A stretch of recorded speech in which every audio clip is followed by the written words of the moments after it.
Calvin's Institutes of the Christian Religion, Book 1, Chapter 10, entitled In Scripture, the True God Opposed Exclusively to All the Gods of the Heathens.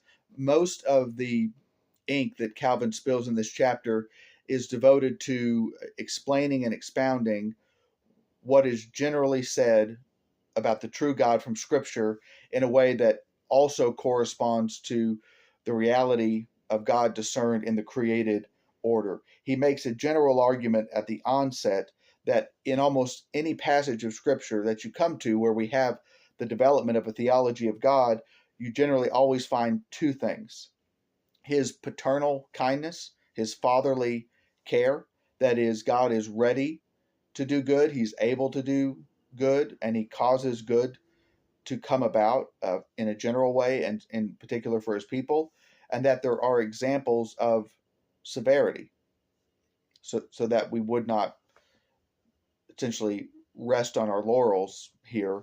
God has just punishments of the wicked littered throughout Scripture, and that's not an Old Testament phenomenon. Look at Ananias and Sapphira in the New Testament. The key verse that he utilizes here is Exodus 34, 6 through 7. The Lord, a God merciful and gracious, long-suffering and abundant in goodness and truth, keeping mercy for thousands, forgiving iniquity and transgression and sin, and that will by no means clear the guilty, visiting the iniquity of the fathers upon the children, and upon the children's children, unto the third and fourth generation. What he observes from this part is, okay, at the onset we have the name of the Lord communicated as a demonstration of his eternality and self-existence. This is the God who had revealed himself to Moses as I am. You come to deliver the people of Israel, and they ask for a name.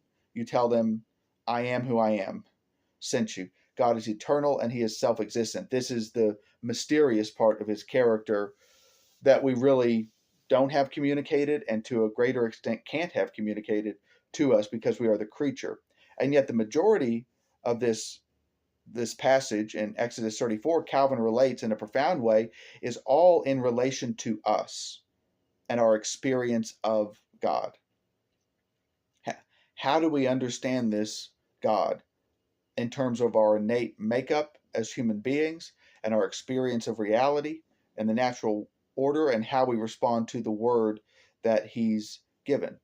It is as though the perfections of God have been set down in creation, and we feel him by experience to be such and such a way.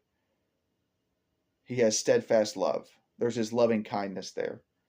There's also his judgment, his vengeance and retribution against wickedness, and his righteousness. And what we feel him to be in experience as a practical guide, natural wisdom that a person might live by, we come to Scripture and it's affirmed. Yep, I was right. Yep, that is the manner in which God is. And so, having essentially built that up, it is now, well, quite easy to expose the idols. What is an idol?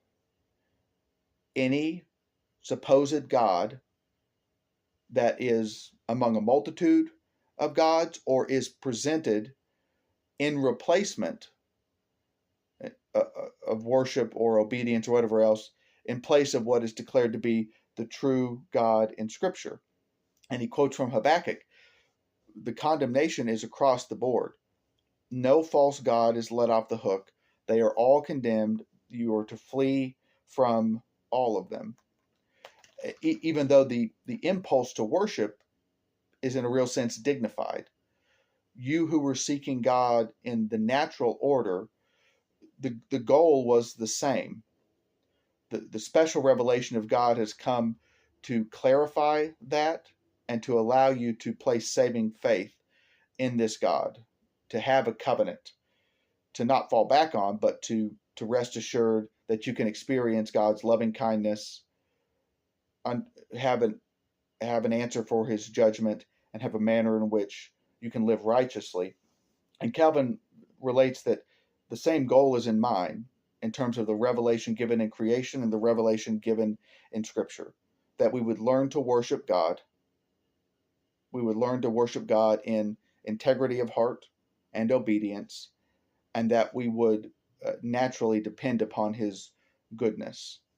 The wise philosopher does this just apart from a knowledge and experience of his adopting grace and him as a tender father. There is yet still distance there, but nonetheless, the goal of this chapter is just to lay out more the general answer from Scripture on who is God, the manner in which that naturally corresponds to what is revealed in creation, and the goal of that, we're to be led to worship and obey. And since we're to be led to worship and obey, how do we oppose and reject false idols that would get in the way of the design of Revelation, which is to make us worshiping creatures who live obediently unto the God who's made us.